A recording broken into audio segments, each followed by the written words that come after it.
एक साजिश, एक कत्ल और बेगुनाही की गवाही। कभी कभी प्यार का हर लम्हा जन्नत सा लगता है, लेकिन वही प्यार जब साजिश का नकाब पहन ले तो वो जिंदगी को जहन्नुम बना देता है। ये कहानी है एक मासूम मोहब्बत की, जो लालच और धोखे की आंधी में बिखर गई। लेकिन सवाल ये है, क्या इंसाफ की रोशनी इस अंधेरे को चीर पाएगी? आरंभ। मोहब्बत का जाल। सितंबर 2015 की सुबह थी। मेहंदी बालापुर का नौजवान सोनू सैनी अपने दोस्त गोपाल के साथ रोजमर्रा की जिंदगी जी रहा था।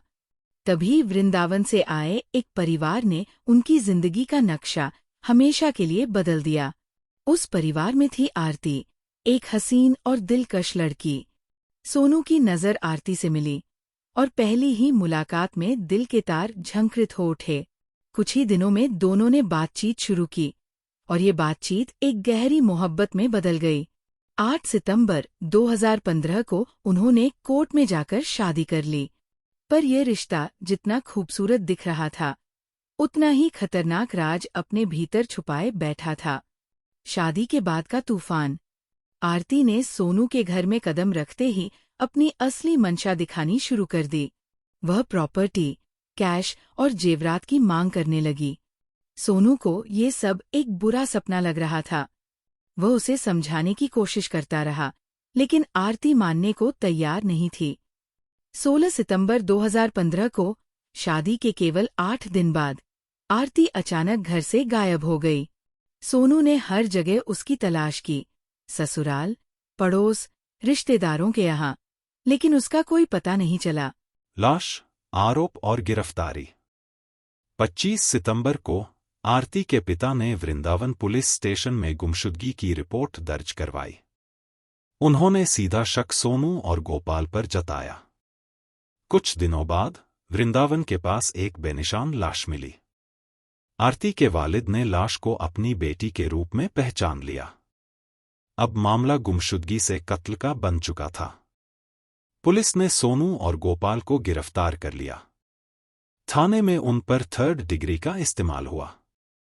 उन्हें उल्टा लटकाकर मारा गया, पैरों पर डंडे बरसाए गए और नाखून तक उखाड़ लिए गए।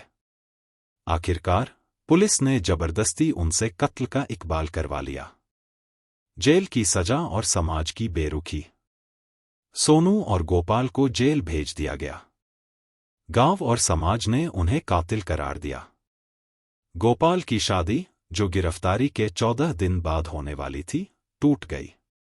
उनके परिवार और रिश्तेदारों ने भी उनसे दूरी बना ली। सच की तलाश का सफर। 2017 में उन्हें जमानत मिली, लेकिन उनकी जिंदगी पूरी तरह तबाह हो चुकी थी। सोनू और गोपाल ने ठान लिया कि वे खुद अपनी बेगुनाही साबित करेंगे।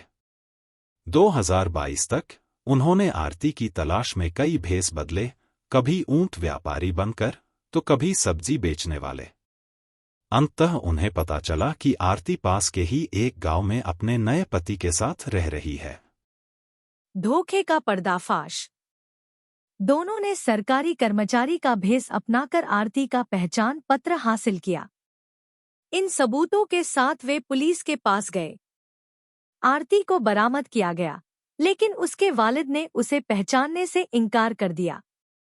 डीएनए टेस्ट की धमकी के बाद आरती ने कबूल किया कि उसने यह साजिश खुद रची थी।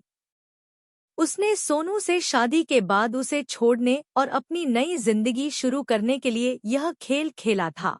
इंसाफ या अधूरा सच? सोनू और गोपाल ने अपनी बेगुनाही तो साबित कर दी, लेकिन उनके साथ हुआ जुल्म और समाज की बेरुखी उनके दिलों पर गहरी चोट बनकर रह गई।